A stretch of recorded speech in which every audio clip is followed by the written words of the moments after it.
At the very start of the 2000s, developer M4 thought the future for the Resident Evil franchise lay in the gold pins of a Game Boy Color cartridge. A lofty prediction to make for sure, but one that's not ultimately impossible to pull off, at least theoretically. And after a successful pitch to Capcom, later M4 would prove exactly how wrong they were. The resulting Resident Evil Gaiden received mixed reviews at launch, and those reviews would get more and more negative as time would go by. And after trying it out for myself years ago for the very first time, one of the loudest ideas that kept repeating in my head over and over again while I was playing was, this is so damn close to working. I mean, just right there on the edge of actually being really functional. That someone could definitely take this same general framework, add in a little bit of polish, and make one killer survival horror game. And you know, it may have taken over 20 years, but as is often the case, I was eventually proven correct. So if you guys are down, I figure we should take a look at the new survival horror title on the block and see exactly what it's packing. What's up, guys? I'm Jared, and this is Avalanche Reviews.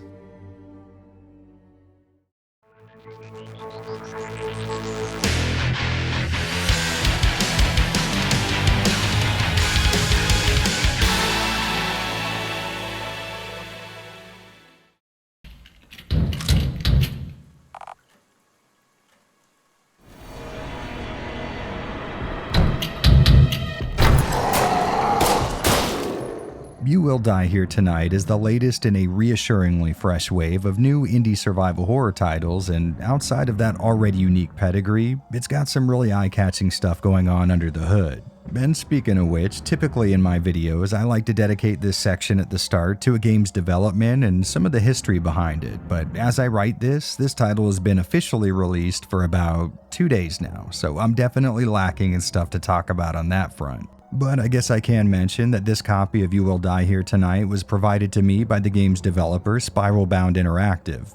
Of course, you guys know the general deal by now. No money changed hands, they don't have a say over the content of this video, and I'm not expected to come to a specific outcome. But if you don't have faith in my unshakable moral character, let me remind you that this is a modern game using 2D pre-rendered assets, so its mere existence is already enough of a bribe for me. But more to the actual point, because You Will Die Here Tonight offers something a little outside the norm, I'm gonna mess around with the format of this video a bit. What I usually like to do is organize things by category. So in this order, I'll hit story, gameplay, presentation, and then round it up with some kind of a conclusion. But I figured this is a really interesting release, so why don't we throw that out the window for this one and kind of free flow it. I mean, I'm still going to touch on all the same stuff I normally would, it's just going to come up in the script whenever it organically comes to mind versus having it in a specific section of the video. Listen, I know that you don't care about this, and I'm fully aware that most people have no idea how these things are formatted, but if you're that one guy, that single person who notices when I change something,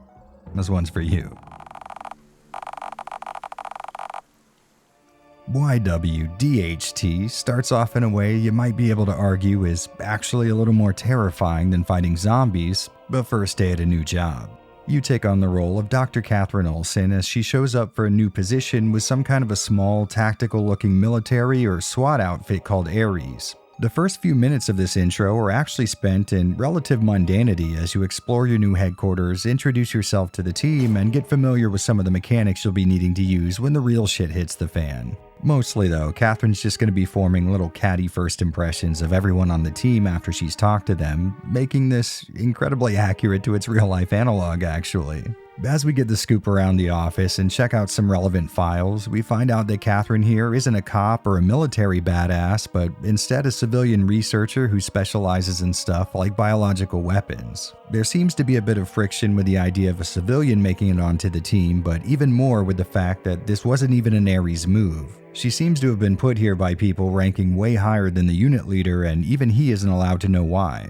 Getting back to the actual story at hand though, Ares is looking to take out some guy who recently murdered his family and has fled to a historically important mansion, one that Ares has already been given full permission to completely obliterate if it means bringing him in. And honestly, things get off to a reassuring enough start. Ares actually makes it to the mansion that they're trying to get to with their helicopter in one piece, which is something a similar police force was not able to accomplish, but aside from that, they breached the doors and flood in without incident.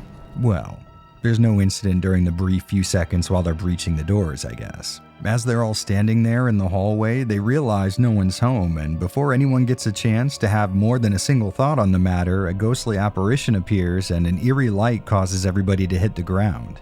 We're then taken to what I can only describe as I just kidnapped a bunch of people and now I'm monitoring them kind of command center, and we get to take control of Lieutenant Kowalski, the designated Ares medic. She wakes up right there in the front hall where she last remembers going down, only this time she's all alone. As she heads over to the lamp that seems to have caused all this, she finds a note with one hell of an ominous message printed on it.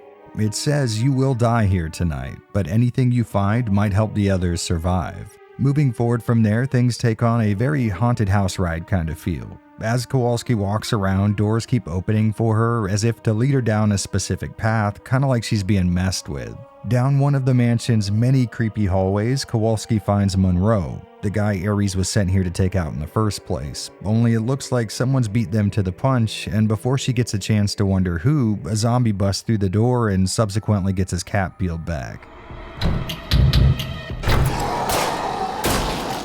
Now that the waitstaff is zombified, Ashley knows she needs to get the hell out of here, so she starts looking for a way out when Olsen gets in touch via radio telling her they need to regroup, but she's stuck in the lab underneath the mansion. Really making me wonder just how many unoccupied mansions there are in America sitting on top of illegal bioresearch facilities. Like, if video games are anything to go by, statistically speaking, if you're watching this video, you're probably inside a mansion with a lab underneath it.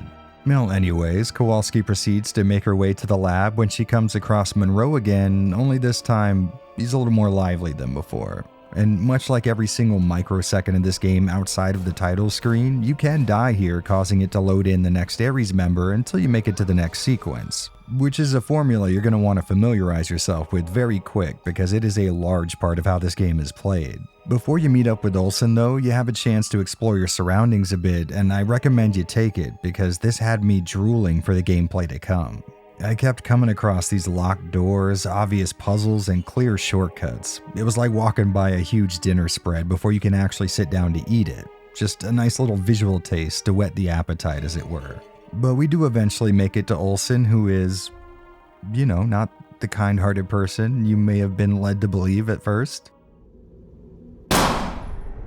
So obviously, Olsen is our Wesker stand-in. She knows way more about what's going on here than everyone else, but even worse, she seems to be in bed with the people running this little experiment. There's a lot of talk about outcome predictions, so we get the feeling that this shadowy organization is testing out some kind of a bioweapon, or maybe even the mansion itself, against a team of elite operators. Olsen over here seems to have had some kind of a decision-making position in this organization, and as such, she was embedded with them to monitor things as they go on, or at least that's the impression that we get during her part. She speaks to somebody called the director about getting exfiltrated, but in the process, she finds out her position in this experiment was not exactly what they advertised at first. The director insinuates Olsen has now become a part of the project and gives her the same message Kowalski got. As you would expect for such early story snippets, these little chunks of narrative we're getting here are cloaked in about 35 gallons of obfuscation and flat-out misdirection.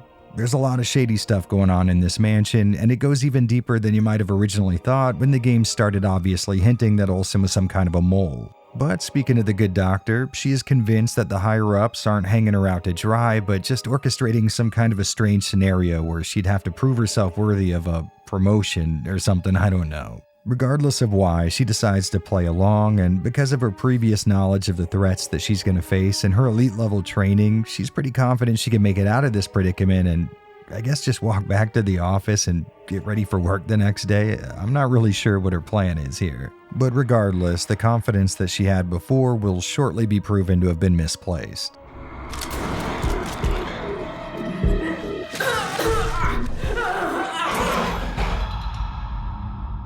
After Olsen goes down, we get another shot of that kidnapping command center from before, only now there's red lights and alarms blaring and this countdown's being displayed on the TVs. Once everything hits 0, the screen goes dark and things seem kinda calm for a second, then bam, like it never happened before, we see Olsen getting off the elevator for her first day at Ares. Again. Yeah, that's right, go ahead and plan on calling Olsen Bill Murray from now on because we are officially in a Groundhog's Day cycle. She's fully aware of the previous events up to and including her own death, but without a lot of other options at her disposal, she goes along with the whole thing until she can make it back to the mansion where she thinks she might get a second chance or at the very least some answers. And like you might imagine, everything goes down exactly like it did last time. The operation gets underway, the chopper lands, the team breaches the building, and bam, everybody drops. Only this time, we have control over who we get to wake up as next, and at this point, even though you may not be aware of it yet, you've just been shown the main gameplay hook of the entire game. Effectively, from now on, you're going to be playing a survival horror game without a save function. As you explore and try to escape the mansion, you'll run into the usual threats, only here we're dealing with a type of permadeath, and I get why that may not sound all that crazy to you, but it actually kind of fits in with a really funny and really memorable part of my early RE1 and PS1 history. If you look carefully at Jared's upper lip, you'll see what appears to be the beginning of a mustache. Christmas, 1996. Me and my brother had just gotten a Sony PlayStation from our parents, and it was glorious. I had spent the entire year drooling over PS1 screenshots and magazines and playing the demos you could find at places like Best Buy and Blockbuster. And truly, the very second I plugged that console into a TV and hit the power button, I had fallen in love with it. It's hard to believe such a small little box can cause so much joy. And my parents are a lot of things. Loving, attentive, really, really patient. But video game hardware experts, they are not. Meaning, when they went to pick up the console, they had absolutely no idea that it needed memory cards to save any kind of data. And we were at the time what you could call lacking in disposable income. So the idea of me and my brother getting anything else for this console outside of a Christmas present? Yeah, that's a pipe dream. Not happening. So by the time I finally got a chance to play Resident Evil 1 for the very first time, I had absolutely no way to save my game. Essentially, every time I touched that power button, I was attempting a no-death challenge run. And sure, it did make things significantly more difficult than they already were for a preteen first-time RE player, but when I look back on that time, I don't know, I see it more as a positive now. In my head, it wasn't like I was lacking an essential component for the console to run as intended, but instead I just had a very different, very unique first-time experience with the console. So in this really coincidental, irrationally dumb kind of way, You Will Die Here Tonight gives me a kind of mechanical window into that same, God, I hope I don't get crushed by the boulder in the sewers nostalgia, and in that way, I sort of love it.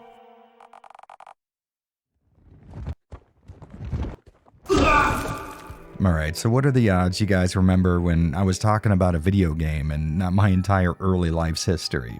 Okay, so getting back to the task at hand, now that we've made our way through the intro, if your current Ares member gets a little too acquainted with the oral bacteria of a zombie, you get taken back to that monitor room where you can choose the next person you'll play as, or more accurately, die as. And when you inevitably do, it's the same scenario until you run out of teammates, which will start a fresh cycle all over again. It seems to me the real focus here, as far as development goes, is that the player not reset when they get served a nasty piece of RNG, but instead continue forward with whoever's left in their roster. I get the feeling providing all these characters wasn't so much about finding your favorite Ares member or discovering which one fits your playstyle better, but instead it's more like the developers wanted to put a penalty on death, and that penalty is you're going to lose a character that you might potentially have grown to like. Or even worse, you might have to play with one that you hate. It kind of reminds me of a mystery dungeon RPG I covered recently called Nightmare of Juraga, where the developers instituted an early form of autosaving to punish the player for reloading a save just to avoid losing all their gear after a death in the dungeon.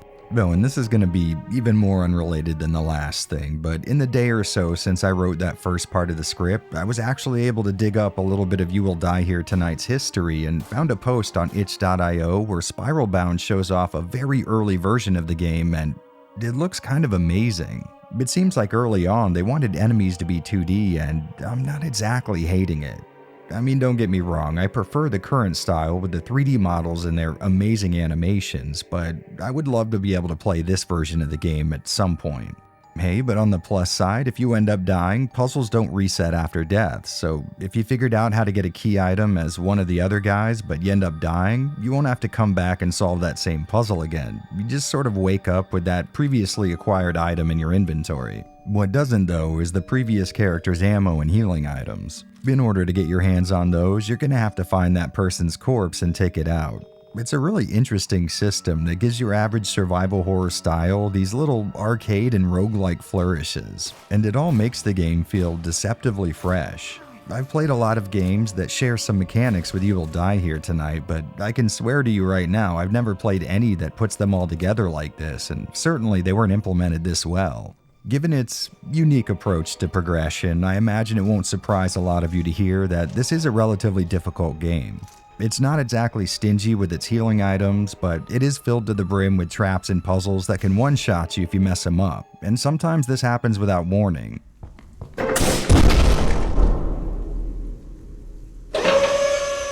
Well, sometimes there's a little more warning than other times.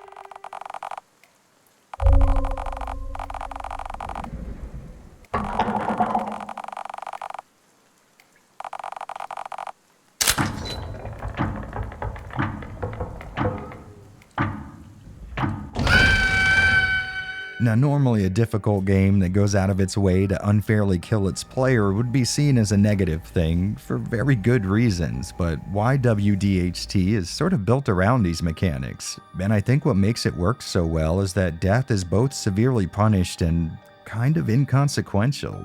Like I said before, you can actually have everybody die off, but the worst thing that's going to happen is you'll need to start another loop of these events. I guess there is technically a limited amount of times that you can restart, but I'm going to assume if my mediocre ass never saw what happens when you run out of these, you guys probably won't either. I love that progress in this game is made in inches, and each time you reach a little further, you end up dying and having to make that progress back with someone else. Someone who might not run as fast, but can create healing items from stuff found in the mansion, or maybe shoot better, or take more damage before going down. It's not quite roguelike in nature, but I feel like the spirit of the genre is definitely banging around in there somewhere. As I'm sure most of you have noticed by now, You Will Die Here Tonight does combat pretty differently. Taking after Resident Evil Gaiden, the only other title I've ever seen with this kind of a setup, you spend a majority of the time running around in a relatively top-down fixed perspective. Here you're going to be able to do your normal survival horror stuff. Collect ammo and items, solve puzzles and explore, but when you come across one of the mansion's gross experiments, things take a drastic leap into the realm of the 3D. Hitting R2 to aim at an enemy and then pressing the action button or getting grabbed by him will take you into what feels like more of an RPG's combat system than an action game's. You take on a first-person perspective here, and you can either hip fire with really unreliable accuracy or aim your weapon until the reticle starts shrinking to guarantee a better, more accurate hit. I feel like it also makes the shot more powerful too, but I'm not 100% on that one. You can't move your legs in a fight, only your head and arms, so you're going to need to get pretty good at staggering enemies before they can wind up an attack. If you do get hit though, triangle brings up your healing items, but these do require a bit of use time. When the combat starts, the zombie you're fighting will be about as far away from you as they were in the 2D top-down sections where it was initiated. They'll start coming at you, and depending on the variant, that might be a dead run or a stumbling shamble. Obviously for video games in general, but double obviously for zombie games, headshots are criticals, and you can switch weapons in combat using the D-pad. I wouldn't say it's a deep or intricate combat system, but it's really fun, and more importantly, it feels spiritually true to the genre's typical combat. It's more about spacing and good target priority as opposed to overwhelming firepower and twitch reactions, although I will admit the latter can definitely get you out of a few jams if the former doesn't. When running around in the top-down exploration section, zombies will make a beeline for you as soon as they see you, and they'll even start banging at doors and trying to get into rooms if they think you're in there. Thanks to the quasi-top-down nature of the presentation, it's relatively easy to avoid getting grabbed, but because ammo isn't quite so limited, it's more effective and more fun just to kill anything you come across. If anything, just to clear the way for the next character when you die. Technically, you can run out of ammo for any gun, but interacting with the item box will automatically refill your reserves to a certain point. Now, I know that you're thinking a kind of unlimited ammo supply would certainly knock this game out of the running for being classified as survival horror, but I feel like needing to trek your ass all the way across the mansion and down to the basement just to refill basically evens that out. And if the paltry amount that it gives you isn't enough, you can come across upgrades for the item box that'll increase the max amount that it can give you when you try to refill, which can be a godsend near the end of the game, I can assure you. You can also find weapon mods, and I really like how these work. When you come across one, there's really no way to get the effects of it unless you die and switch to Lieutenant Downs, who's the only person in the squad who can apply these buffs. After he does, everyone gets the benefits of the mod, but if you happen to be on a run where he's already dead, guess who gets to restart? I think I might have found 2 of these weapon mods, one for the handgun and maybe one for the shotgun, but I can tell there are definitely more. And while researching for this script, I found a few people hinting at secrets that I never even came close to discovering, which does a lot to make me want to replay a game I admittedly already wanted to replay anyways. Throughout my time with You Will Die Here Tonight, I found Dr. Olson to be my favorite because she's fast as hell on her feet and it feels like her aiming reticle closes quicker than everybody else's. So I ended up using her more than anyone else, but I also had a soft spot for Ashley the medic and Lieutenant Downs, which was a nice bit of tension when I would think about how I only really enjoyed playing with 2 or 3 of these characters, so if all 3 of them died, I was stuck with people who could all technically beat the game but just didn't feel as nice to play with. The mansion in You Will Die Here Tonight, aside from being an obvious and really well-made homage to Resident Evil, makes for a really fun maze to mess around in. It's filled to the brim with secret shortcuts, creepy paintings, death traps, hundreds of boxes of 9mm, and of course more locked doors than can possibly exist in this world, which is checking a pretty ridiculous amount of survival horror boxes for me. Focusing on those puzzles though, I would say they were really enjoyably challenging, but solvable enough that I only had to look up the solution to one of them, and that's only because it was a math puzzle, which is essentially cheating on the developer's part. Really, one of the only complaints I have regarding the moment-to-moment exploration in this game is that it'd be nice if the map would just let me know which doors are locked and which ones aren't. In any other game in the genre, it wouldn't be a tough ask to assume the player would just remember which rooms they've already tried to enter and which ones they haven't, but with this one specifically, you're going to be restarting a lot, and some of those runs can really bleed together.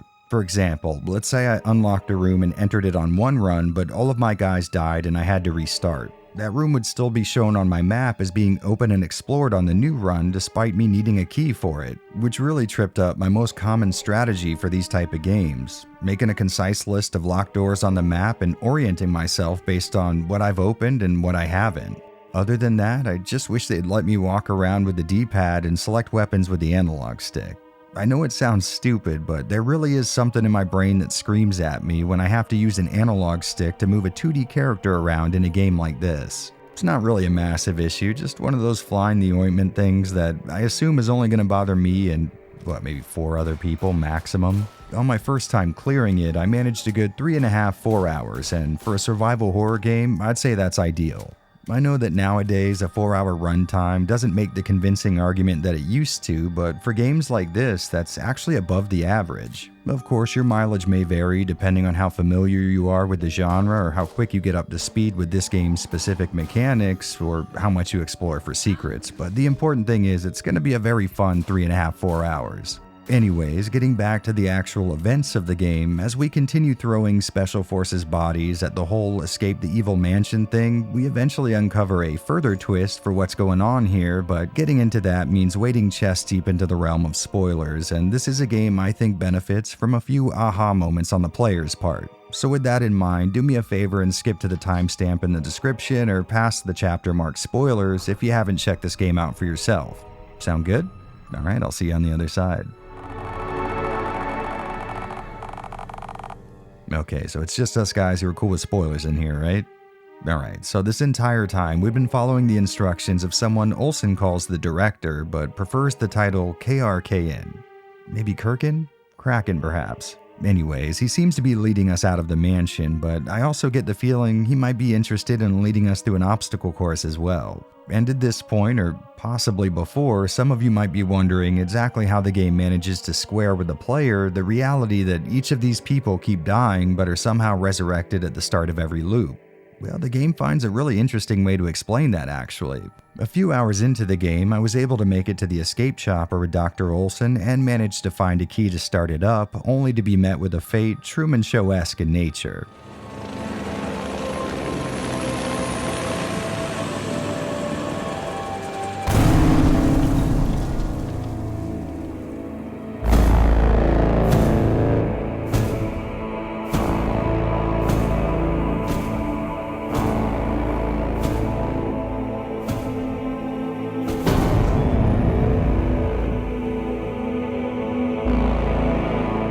This next loop begins like all of the others, only this time Kirkin gets into contact with us via our Ares work computer, something she wasn't able to do before, and you wouldn't have been able to trigger if you hadn't have played through a certain portion of the game as tech nerd incel / Ares member Kelly, who, by the way, fell in love with Kirkin the very second she showed him any kind of attention, which is a staggering level of accuracy. But that's besides the point because we are in a simulation and apparently the Ares headquarters building actually exists within the facility that runs the simulation, which really challenges my ideas on how reality works because they are inside of a building that exists in a simulation and the building that is in that simulation exists in the real world and they're also in that?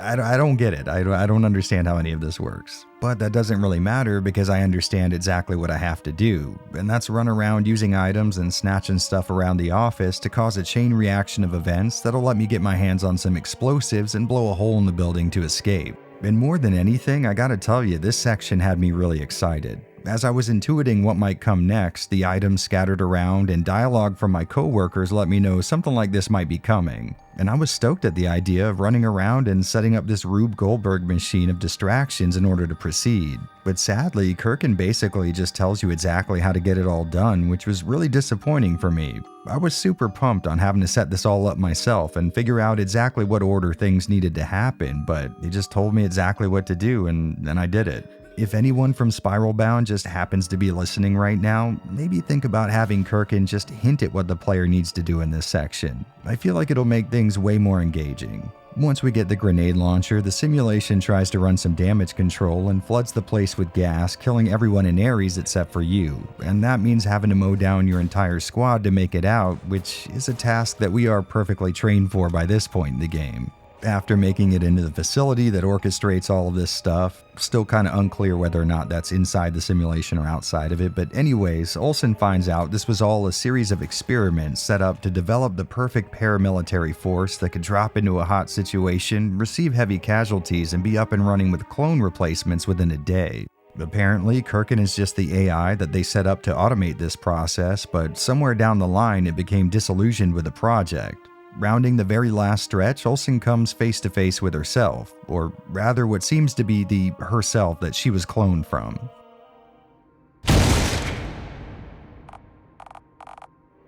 This conversation sort of makes it sound like there's a looming apocalypse, potentially one that just happened, or maybe this organization fears one, but the documents you can find in the game seem to contradict this.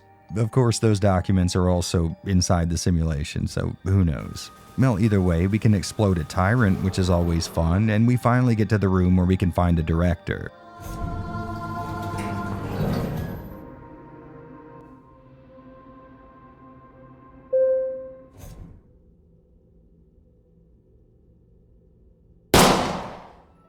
Well, I guess don't worry if you were wondering about whether or not this game has a satisfying ending, because it's got that covered. It answers most of the questions you may have had, but in the process, it poses a few more that it has no intention of answering, which is something I love seeing and works really well here. In my own personal headcanon, Olson is supposed to find out all of this stuff, and she's supposed to be led down a path that makes her rebel, and I think that is the training process for her. For all we know, as soon as she plugged the director, she actually wakes up and someone tells her congratulations on completing your training. I'm not really sure if there are any files or articles in the game that would have a better explanation, but I enjoy the fact that I'm able to wonder about stuff like this.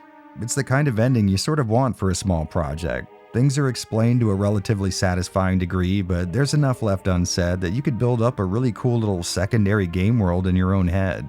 For example, we know the members of Ares were kidnapped and cloned, but who were they before, and who were the people that kidnapped them? What the hell's going on outside this world where this would seem like a reasonable way to train people? There's really a lot left to ponder on after the credits are finished rolling, but the game tells enough of a story that you don't feel cheated out of a full narrative. Giving the player just enough story to flesh out the game's events, but making sure not to over-explain them is a balancing act that can be tough to pull off, but I think the self-contained, small-time nature of this release lends itself really well to that kind of an approach.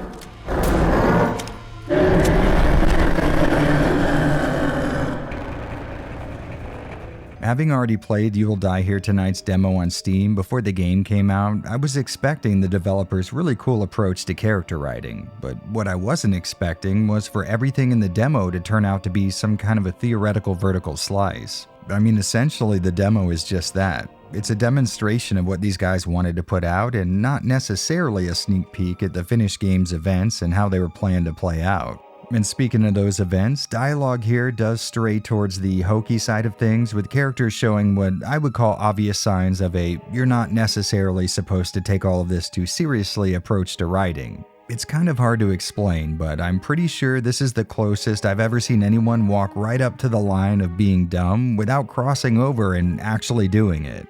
Alex's meathead, "I'm gonna shoot everyone and then ask questions later" kind of persona does come across as exaggerated, but also kind of authentic. And everyone else has a similar mix of well-written movie stereotypes within their character.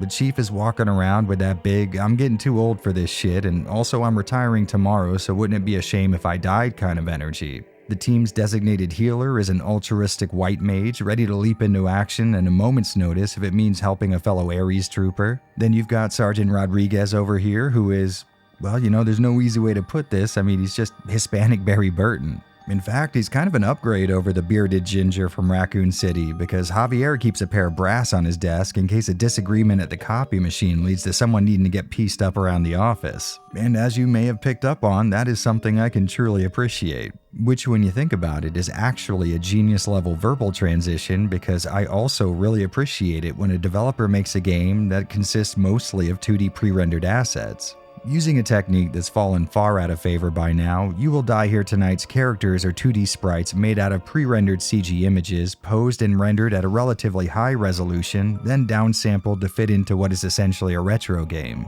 Now, of course, older titles like Vector Man and Donkey Kong Country were using this kind of a process to create characters that were far more detailed than could have been made using traditional 2D sprite art, but here it's more of an aesthetic thing, and I'm more than okay with that. This game reminds me a lot of old PC titles like Septerra Core, and come on, I mean, out of all the old forgotten retro graphics trends to bring back, these guys picked the one that speaks to me the most. I mean, I think we all know by now I'm the pre-rendered background industry's best advertiser, but when you start pre-rendering everything else, eventually you hit peak pre-render, where the entire game is just a single still image that looks amazing.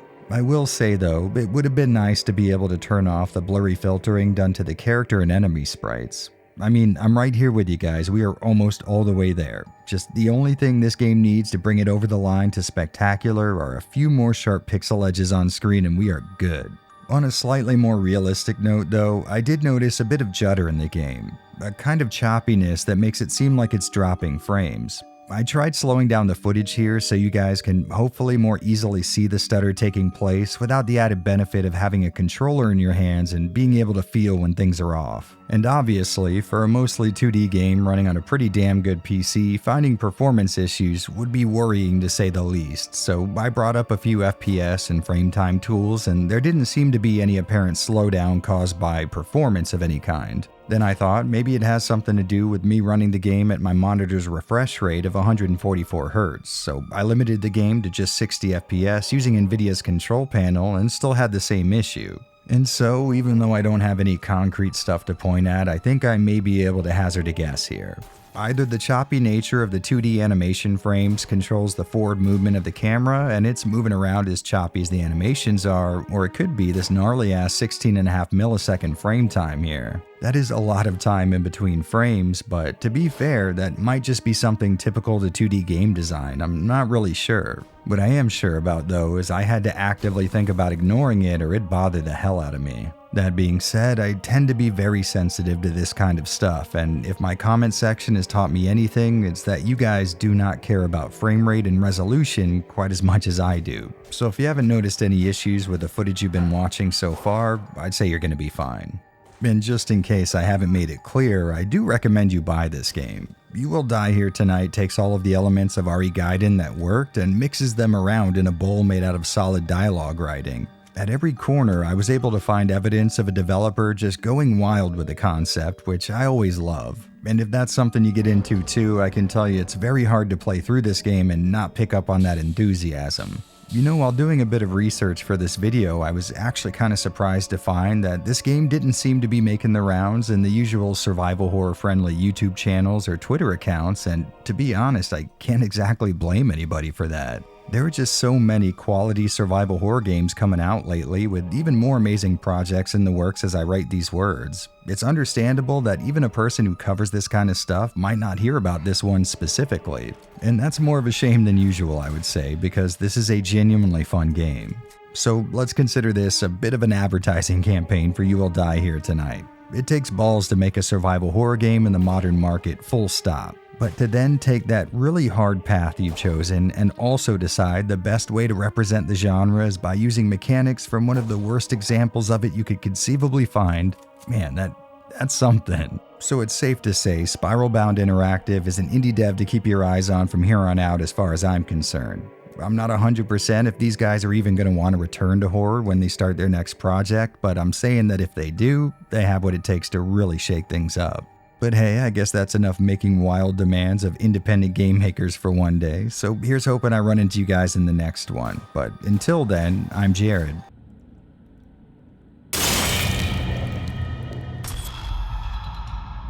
And this is Avalanche Reviews. Well, look who came crawling all the way back to the end card. Hey, what's up guys? I've got some videos here on screen you might get a kick out of, and if you think your kicks are worth money, feel free to swing by my Patreon or sign up as a YouTube member. Or how about you do this? Take $200 out of your bank right now, buy yourself a dope-ass Adidas tracksuit and go eat a nice steak. Only once you've reached that level of self-love can you truly hope to support this channel. Alright, peace out guys, I'll see you later.